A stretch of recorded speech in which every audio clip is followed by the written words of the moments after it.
tayo dito sa langit.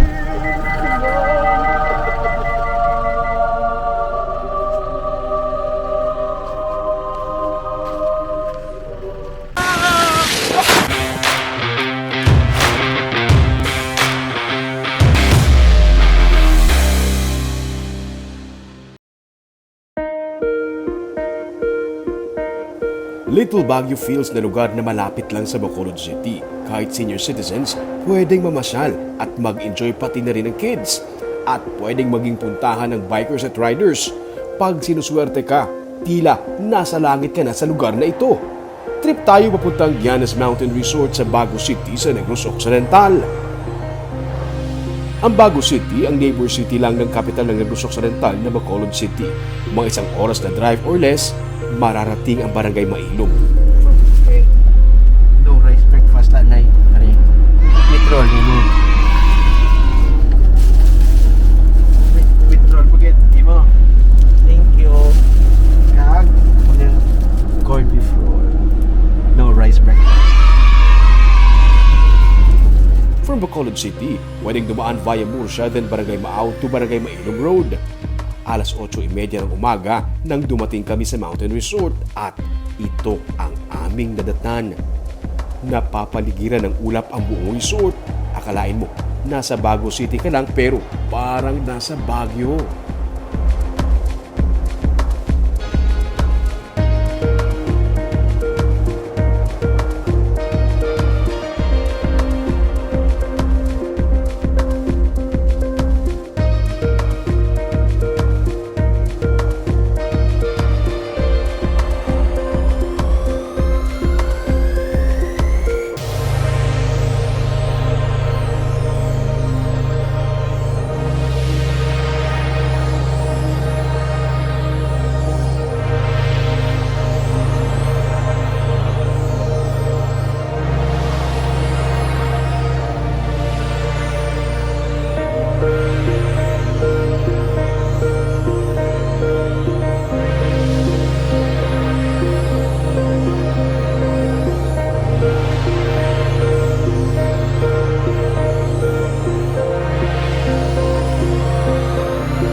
Kwento ng young couple na sina Carlo at Cyril Chan, family-owned ang resort na ito at sinimulang gawin noong umpisa din ng pandemic. Isang pag-start ni siya ay is ng pag-pandemic. Kasi ang tao ay diversion, nagkakadto sa mga bukid. So, ang family nagplano i-develop. Okay. Kag, amo na ni. Mga 2 taon din nilang tinanabaho para unti-unting mapaganda ang Mountain Resort na dati ay puno ng mahogani at mga damo lang. Literally, nasa tabi lang ito ng PNOC at ito rin ang pinakamataas na peak sa Barangay Mailog kung kaya't may mga oras na natatabunan ng ulap ang buong resort. Bali, ang palibot is kahoy lang gid. Mga mahogani, tapos do ano lang gid siya grass. Daw ano lang gid siya do Kapihan. daw empty forest lang gid bala nga type. Tapos amo ni ginamat-amat lang gid siya namon develop. At kung bare months, like September, bagyong-bagyo ang vibes ng buong lugar. May mga family cottages na overlooking sa kabundukan. May resto kung saan pwedeng magkape at kumain. May playground for kids. May infinity pool for adults and kids, overlooking din sa kabundukan. At pag naglalakad ka sa tabi ng pool, literally, para kang nasa langit.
At isa sa mga main attractions sa resort na ito ay ang higanteng Christ the Redeemer statue.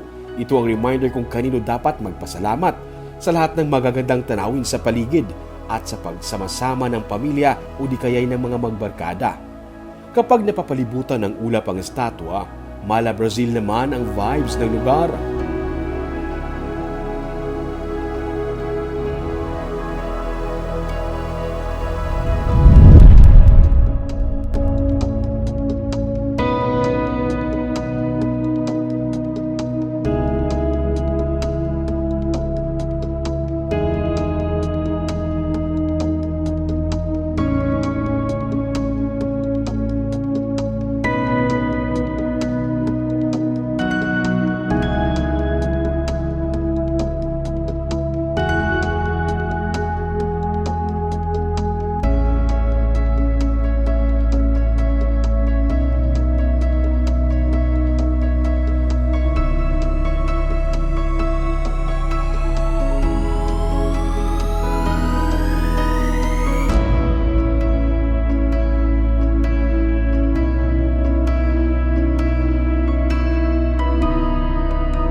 Ari talan makita mo. So may sea view siya, may mountain view siya.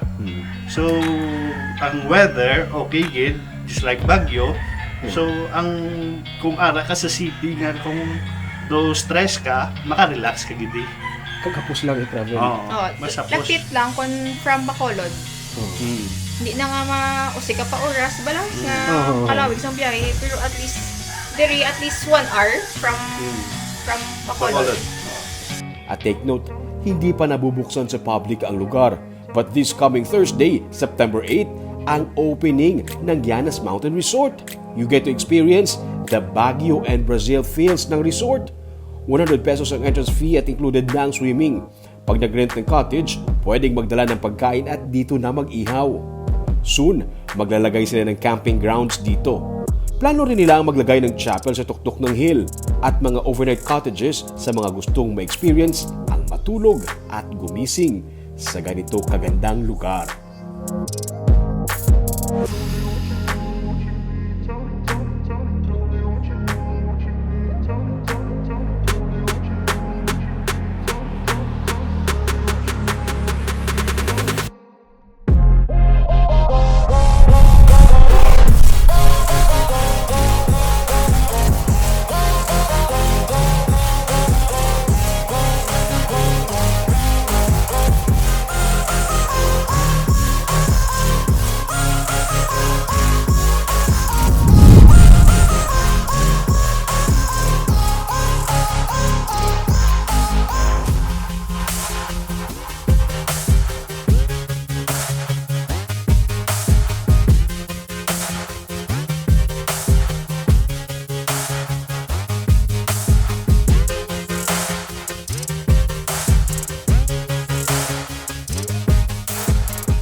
Hindi mo na kailangan pa magpakalayo-layo para mag-enjoy at mag-relax. Mga isang oras na drive lang mula sa Baguio City. Mararating mo na itong Little Baguio Vibes dito naman sa Baguio City. Para updated ka sa mga episodes ng Philippine Roving, i-follow ang aming Facebook page at YouTube channel, Digicast Negros. Sama-sama pa rin tayo sa pagbangon. Ako si Ron, ito ang Philippine Roving!